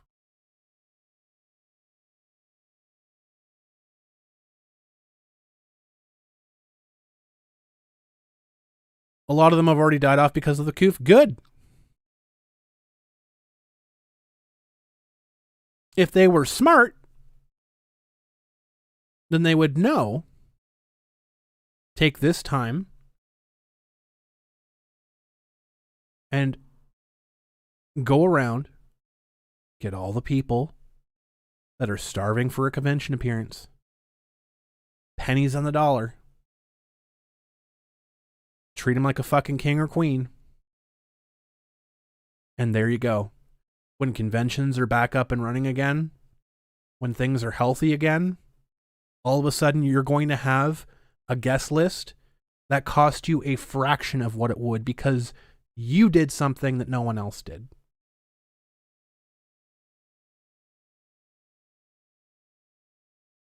And that's not to say take advantage of people. I'm not saying that. I'm saying go above and beyond for these people. Because you have companies like Funimation who are taking garbage cans and forcing conventions to take them so they'll take their top stars.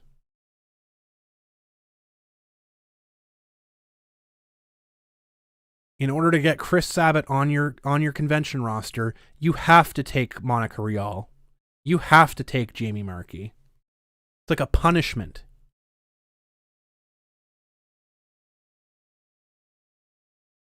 In order to get one guest that's going to bring in 50 people, you have to bring in 10 guests to bring in nobody. It's a punishment. It's not a deal. You think your guest list looks amazing? It's padded with a fucking bunch of people that no one cares about? How about a Vic Mignogna that can bring in more than that entire guest roster combined?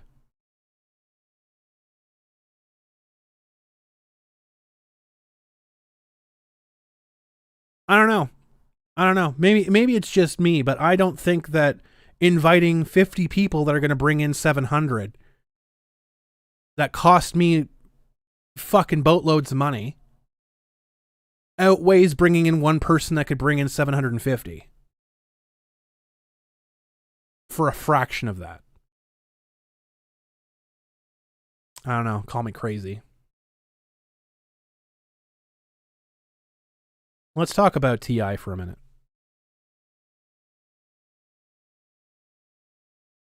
You know, there aren't even chirping crickets at the Sac Anime swap meet. They couldn't even draw fucking flies.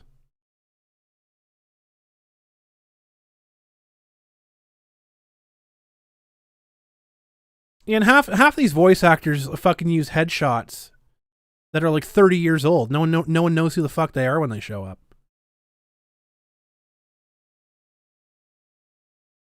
It'd be like that what's his face?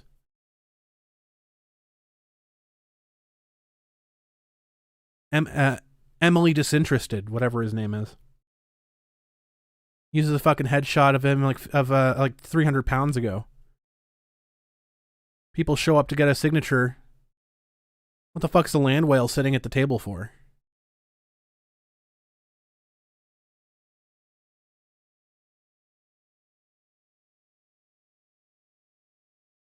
Seriously. Let's talk about TI for a minute. So, before I jump into this topic, I'm 100% not a lawyer. This is just my layman opinion. And this is just my opinion as a convention organizer, okay? It seems like tortious interference is a toothless law and is becoming more watered down and more toothless by the day because of shit that Funimation is pulling, because of shit that other agencies, I guess I'll call them, are pulling. Because let's look at this situation right here with Vic Mignogna. This is not going to be a popular opinion, by the way. I'll preface it by saying that. I don't think that Vic could prove TI. I don't think it's possible.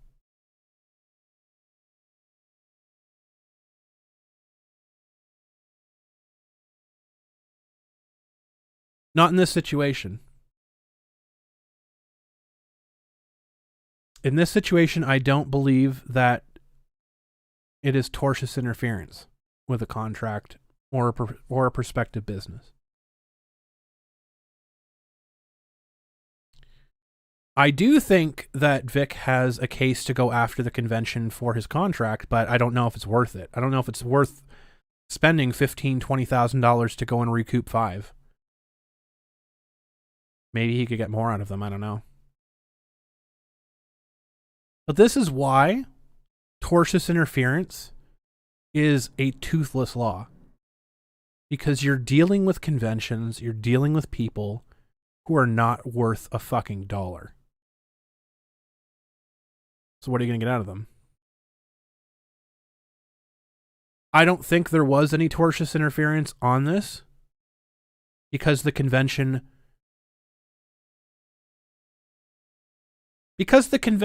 voluntarily withdrew. They didn't withdraw because Vic did anything wrong. They didn't withdraw because of any information they got about Vic. They withdrew because they wanted to save their own ass, which means they themselves are liable. They didn't say, oh, well, Vic did something, so we're canceling it because Vic did something bad. They're saying, we're canceling it because even though we know Vic, and we know Vic didn't do anything bad, we're canceling it because we want to preserve our relationship with other people. That's not tortious interference.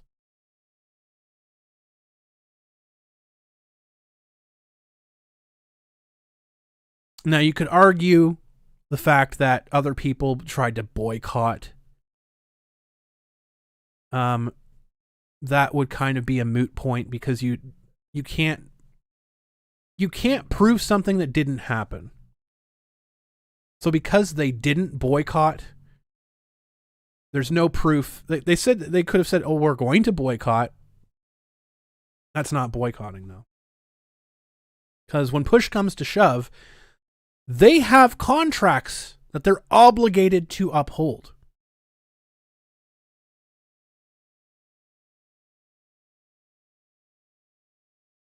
Now, again, I'm not a lawyer, but looking at this from a convention standpoint, these are the things that I would look at. Risk versus reward. Is there a risk in me breaking my contract with X person? Yes. If I terminate the contract, I am on the hook, theoretically, for whatever I promised them. Now, if whatever I promised them was like $2,000 or $3,000, I can comfortably say as a convention, they're probably not going to sue me. Number one, because if you sue a convention, they could just fold and they could start up as a different convention. Number 2, they probably don't have enough money.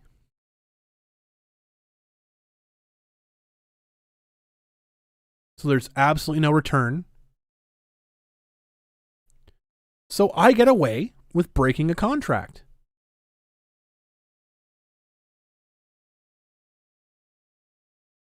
So in reality, what does that damage? What does that damage? If I'm a business owner that is willing to lock people into contracts, because it goes both ways. As a voice actor, or as a guest, as a celebrity, what have you, if you have a contract with a show that is like a nobody show, a nothing show, it's not San Diego Comic-Con. Obviously, people that don't readily have access to lawyers. What's the punishment for breaking a contract? What? Nothing. They're not going to sue you for loss of revenue. They probably won't be able to, because they don't have access to money or lawyers. The worst thing is you're probably not going to get invited there again. Oh, well, who cares who cares if I don't get invited to Roseville, California again? Who cares if I don't get invited to buttfuck Idaho again? Who cares?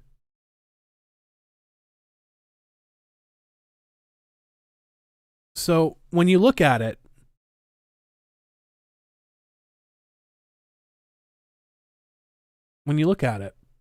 what's the punishment for breaking a contract? What value is it? Well, if you're in a convention that is not one of the top 5 conventions in North America, pretty much nothing.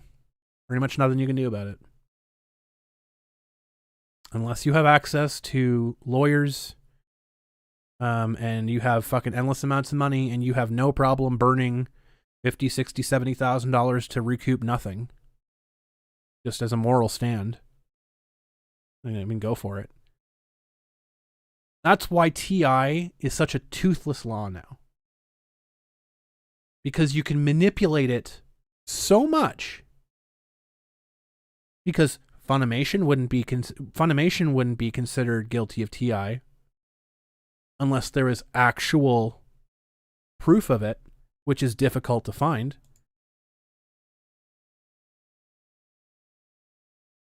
You'd have to prove that Funimation or an agent acting on behalf of Funimation directed somebody or them themselves had some sort of agreement, which I guarantee there's no paper agreement.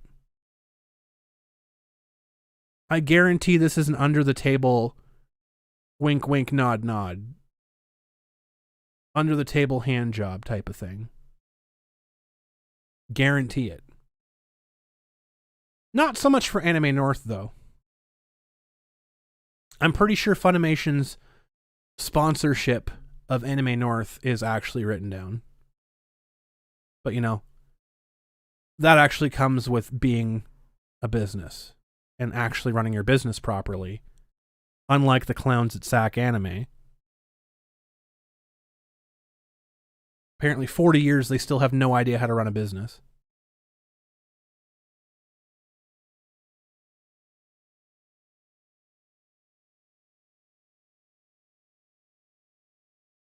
They're never going to stop because there is no repercussion, Angela. There's no repercussion because they're playing in their own rules, and they're forcing everyone to play in their own playground. And when they have control of the game, they can change the rules all they want. But you know what you can change? Not playing in that game.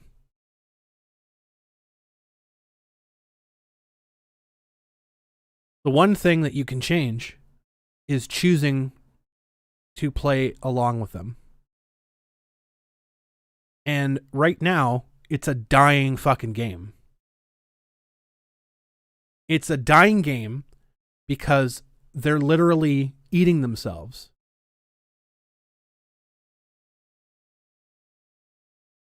if agencies and I'll tell you this. I will tell you this right now. Kitchener Comic-Con, okay? In the middle of Kitchener, Ontario. Literally where? For the grand scheme of things in North America. Kitchener, I was getting emails from talent agencies. Kitchener Comic-Con was getting emails from talent agencies. Because they want to get us in. Do you know why? Do you know why I know these package shit deal exists? Do you know why I know it exists? Because that's what they were offering me. We'll give you 5 voice actors for this price, blah, blah, blah, blah, blah. Over this many events, blah, blah, blah, blah, blah. This is what they do. Funimation is a giant talent agency. It's not just a dubbing studio. It's a fucking talent agency. They do the same thing every other talent agency does. They scoop up a bunch of talent. They pay them fucking pennies. And they say, okay, well, if you want my blue eyes white dragon, you have to take my giant germs.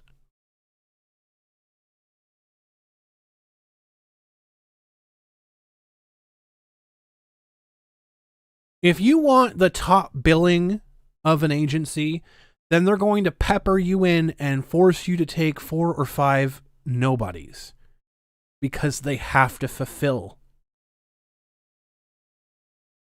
They have to fill their obligations to them.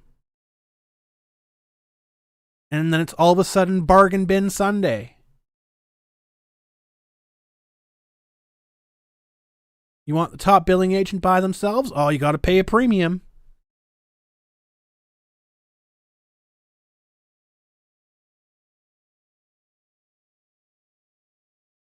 And why do you think all of these little voice actors just sit in line and don't talk about anything? And oh, I'm not going to talk about that.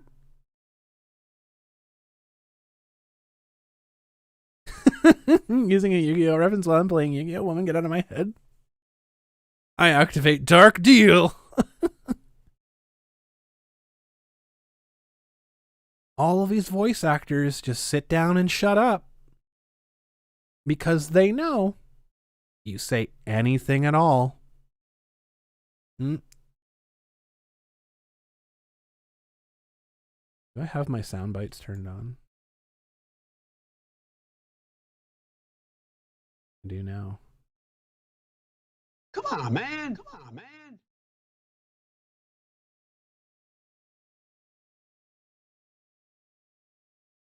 Seriously though. If you want to be a part of a talent agency, you can't say a fucking word about anybody because they will take your livelihood away like that.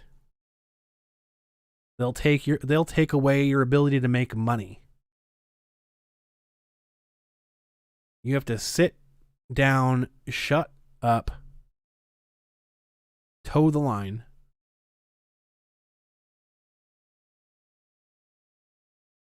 And I hate to say it, largely, Vic was made the fucking poster child for that. Vic was basically, it is Mean Girls all over again.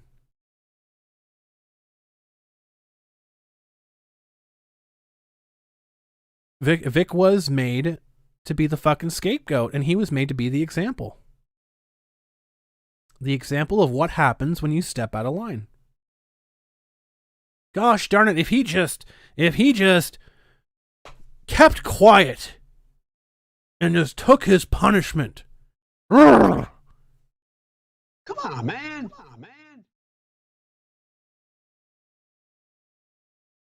Bullshit. Any word from Coward Con yet? No. It's deafeningly silent over here. Deafeningly silent. Well, they got 15 more minutes.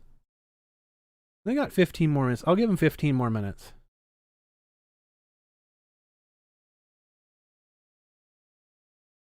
If they want to come in here and talk at all.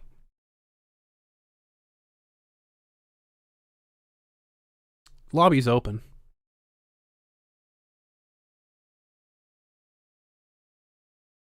Lobby's open for them.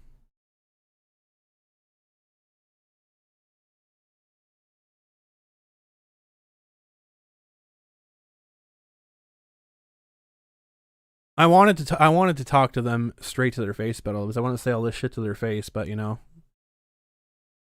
they apparently have absolutely no balls. Absolutely no balls. And what I will say, Dan, owner, is your name so proudly displayed on your website? Probably time to retire. Probably time to retire there, buddy.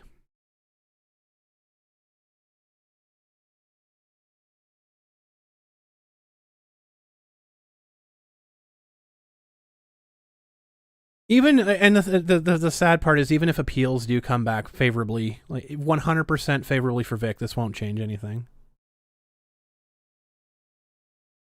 I guarantee you, if and when appeals come back in favor for Vic and bring Funimation back in, Funimation will immediately settle. Because Funimation does not want anything subpoenaed. They don't want a fucking word of what they actually do getting out.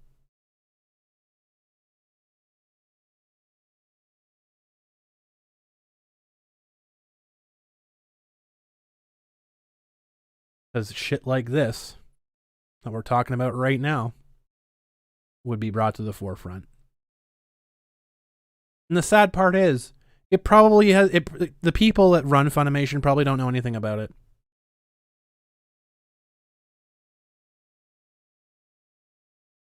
It's all little fucking weasels.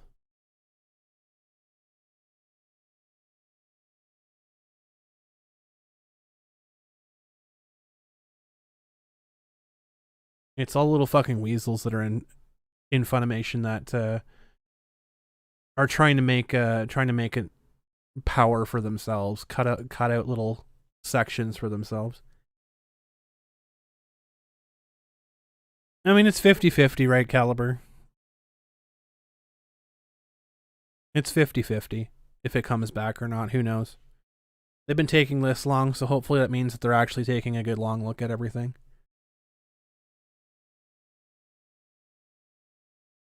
But who knows? Only 3 people have a say if it's going to come back or not. And all we can do is wait, unfortunately. If it was if everything was right in the world, it wouldn't have gone that way to begin with. We would have actually been like 7 months deep into a trial right now. But you know how it is. You know how it is. 10 more minutes. I'm going to give them 10 more minutes. And then we're going to wrap up the show if they don't want to answer. They don't want to answer my my request for them to come on the show.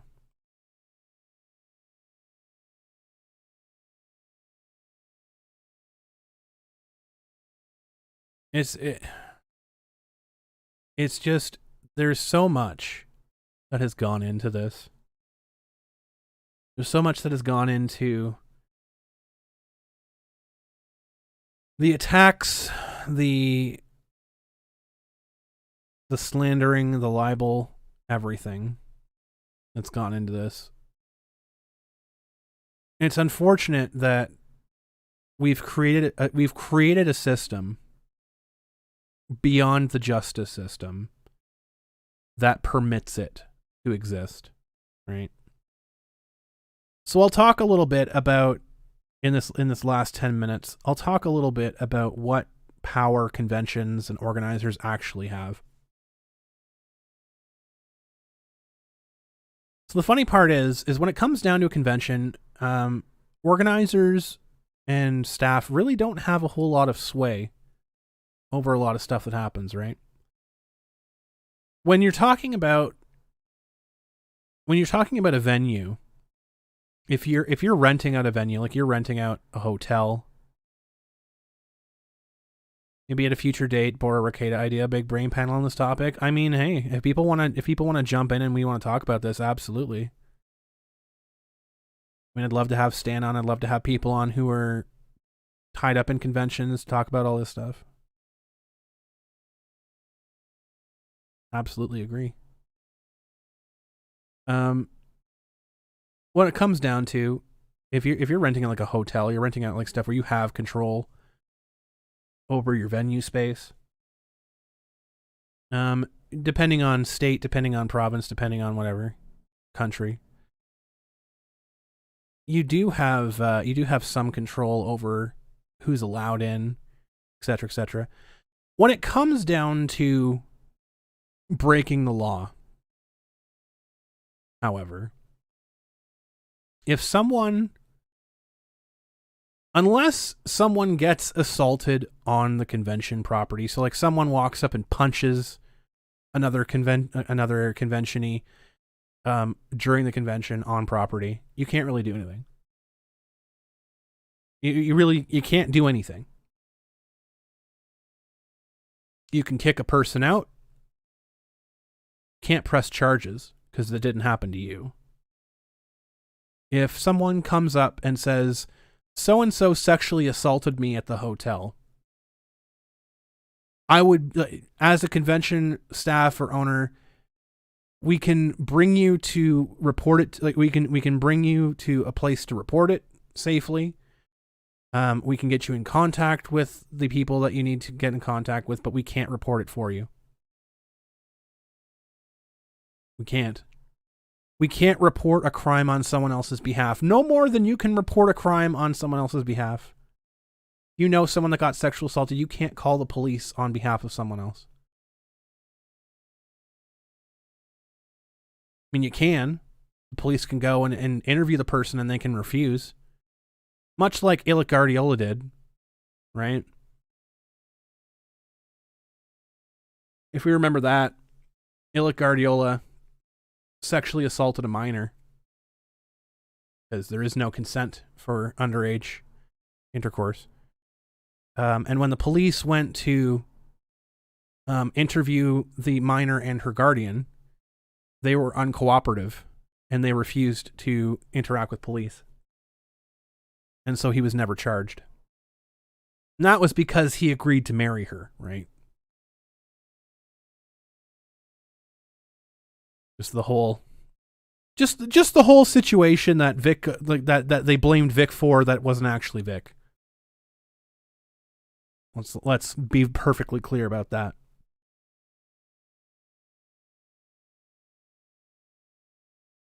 So you can't report a crime on someone else's behalf because, again, like James Andrew Morrison says, it's hearsay. Police can investigate it, but they can't charge somebody. So people thinking that conventions have this power to get people arrested and whatever else, we can report it. We can bring the person in to report it to the proper authorities. But that's about all we can do. If we witness someone get assaulted, we can kick them out. Exactly. He was also Monica's ex too. Yeah, Illic Guardiola was Monica's ex. Goes to show you. Goes to show you. Love the company she keeps. Love the company she keeps. 101 Caliber, they have done so much to destroy Vic's career because that's how you get ahead in that industry. unfortunately. If there is somebody ahead of you and you don't have the talent to outperform them, the next best thing that you can do to get ahead is destroy them.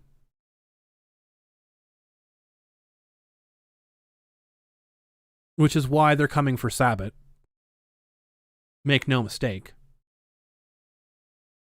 He's just a useful idiot right now. Once his usefulness runs out, well, we all know what's going to happen then. And nobody is going to be surprised. But for the moment, he's still useful.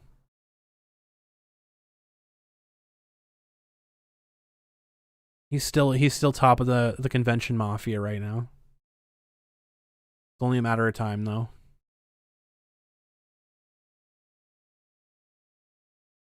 Only a matter of time. Well, one last look at the Twitter notifications here. It doesn't look like they're going to take me up on my offer.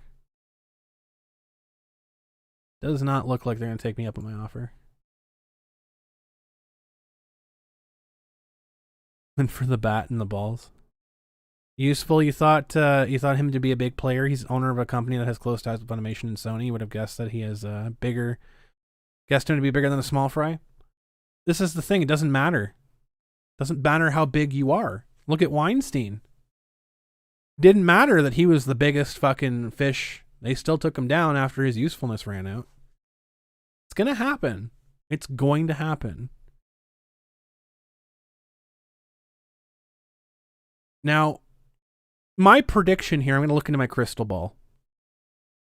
My prediction here is if, I'll just say this, when the entire Vic lawsuit is finished, right? Whether Vic wins or Vic loses or what have you, more so Vic wins. When this entire lawsuit is over with, I would not be surprised if Monica and Jamie are gone, that they're fired, they're terminated, they are not renewed. I would not be shocked. And that is when Sabbat's usefulness is going to run out. I guarantee you, when the entire Vic's lawsuit scenario is over with, we're going to start seeing stories and it happened to me come out about Chris Sabat.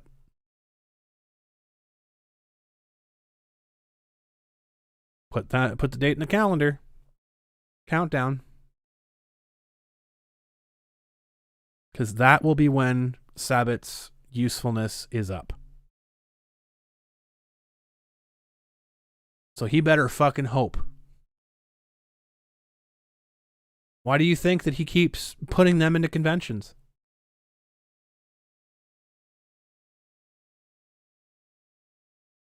Because he fucking knows. As soon as they're out of work, he's dead. As soon as he's out of work, he's getting Epsteined.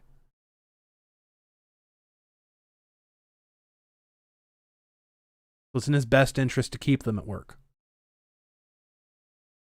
And the cycle continues. That's all I have for y'all today. That is all I have for everybody today. It's been an interesting show. A little bit of heat. A little bit of honey. Check out Hive and Harvest. They're from Ontario, Munro Honey. The link is in the description. Check them out. This was the blueberry mead. Very, very fucking good. Very, very fucking good. Check them out. I highly recommend it. I'm going to be enjoying the rest of my blueberry mead. I'll save the raspberry mead until next show, and I'll do a review on that on the next show. We'll see the same kind of restructuring we saw at Rooster Teeth at Funny. You reckon? Absolutely. People are leaving and getting cleaned out by corporate. Yep. Try to keep the casualties to a minimum to do what you have to do. All great causes require a few martyrs. Absolutely. Bring in the fire. Good to see you as always. Absolutely. Good to see every one of you. It's been a fun and interesting stream. Absolutely. As always. But if you like this kind of content, like and subscribe. I appreciate all of it. If you want to donate to the Patreon, the link is down below. If you want to get your own copy of this wonderful blanket, I'm pretty sure the Teespring still has it up. This beautiful Canuckleheads blanket. Get your own copy of it. But yeah, thank you guys so much for hanging out today. It has been an absolutely amazing time, as always. And as usual, we always say, join us next time. Keep your stick on the ice. And until next time, bye-bye.